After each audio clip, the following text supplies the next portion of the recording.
કરી આપ શું કહેશો?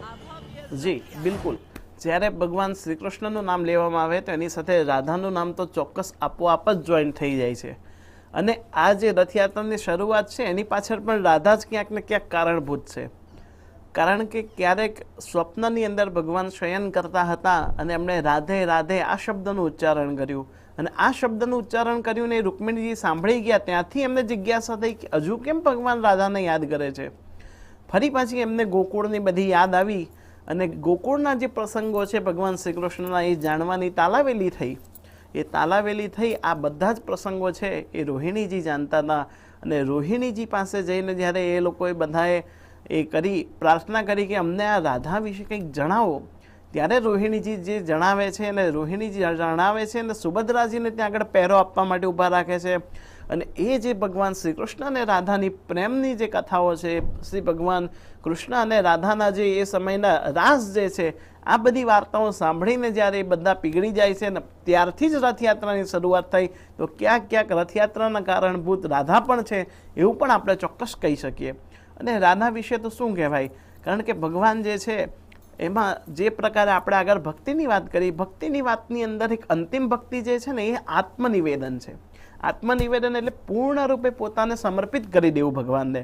અને આપણે જાણીએ જ છે કે પૂર્ણ રૂપે ભગવાનને જ્યારે સમર્પિત થઈ જઈએ, આપણને ખબર છે કે જ્યારે દ્રૌપદીજીની જે અવસ્થા હતી અને એમનું જ્યારે ચિરહરણ થયું તો એમણે માત્ર ભગવાનને એક સાડીનો ટુકડો જ બાંધ્યો હતો, પણ ભગવાને એના વસ્ત્રો પૂર્યા. તો આ કથા જે છે એ આપણને જણાવે છે કે જ્યારે ભગવાનને તમે આત્મનિવેદન ભગવાનને સોંપી દો તમે પૂર્ણ રીતે, તો ભગવાન ચોક્કસ તમારી સાથે ઊભા છે. ને એ જ પ્રકારે ભગવાન શ્રી કૃષ્ણ અને રાધાજીની જ્યારે ચર્ચા કરતા હોઈએ તો રાધાજીનું પણ જે ચરિત્ર છે એ પૂર્ણ રૂપે આત્મનિવેદનનું ચરિત્ર છે, એ આત્મનિવેદનની ભક્તિ છે.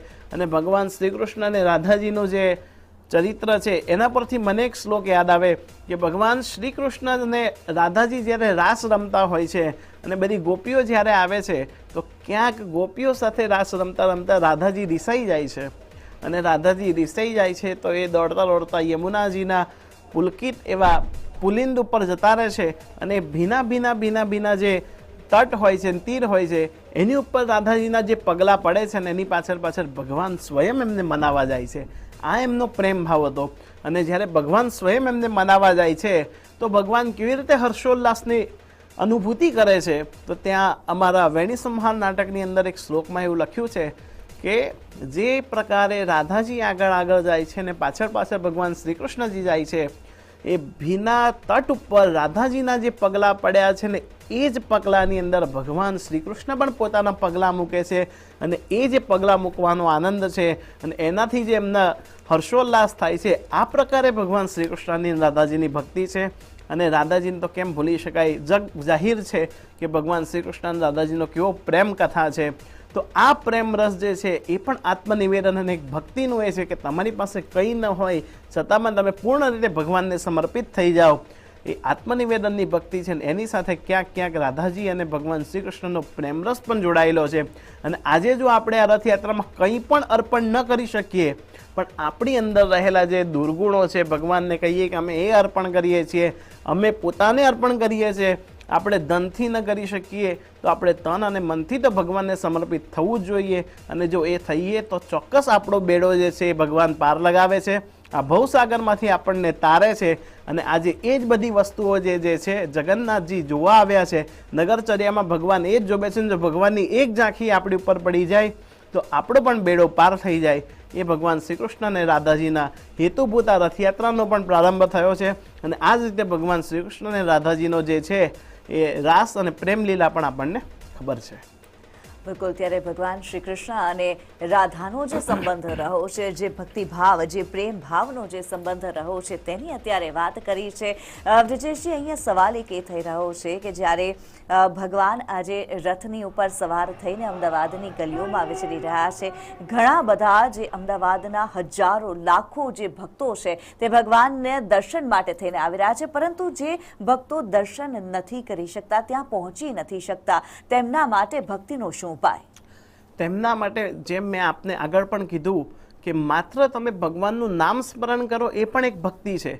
તમે ટીવીના માધ્યમથી ભગવાનના દર્શન કરી શકો છો. કદાચ એવું બને કે તમારી અવસ્થા ન હોય, તમે બહાર ન જઈ શકો, અથવા તો કોઈક કારણવશ તમે અટવાઈ ગયા હો, તો તમે માત્ર ભગવાનનું સ્મરણ કરો, ભગવાનનું વંદન કરો, એ પણ તમારા માટે ભક્તિ છે.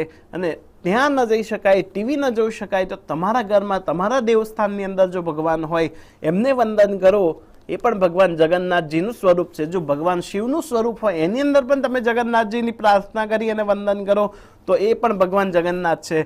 કારણ કે ભગવાન વિષ્ણુ અને શિવ માટે તો એવું કહેવામાં આવ્યું છે કે શિવસ્ય હૃદયમ વિષ્ણુ વિષ્ણુશ્ચ હૃદયમ શિવ. એટલે કે શિવજીનું જે હૃદય છે એ ભગવાન વિષ્ણુ છે અને વિષ્ણુજીનું જે હૃદય છે એ ભગવાન શિવ છે. તો આવો શિવ અને વિષ્ણુનો જે અભેદ સંબંધ છે, હરિ અને હરનો જે અભેદ સંબંધ છે, કદાચિત એવું બને કે કદાચ આપના દેવસ્થાનમાં ભગવાન વિષ્ણુની પ્રતિમા ન હોય, એમનો ફોટો ન હોય, કદાચ શિવજીનો ફોટો હોય, તો એમને પણ તમે વંદન કરો.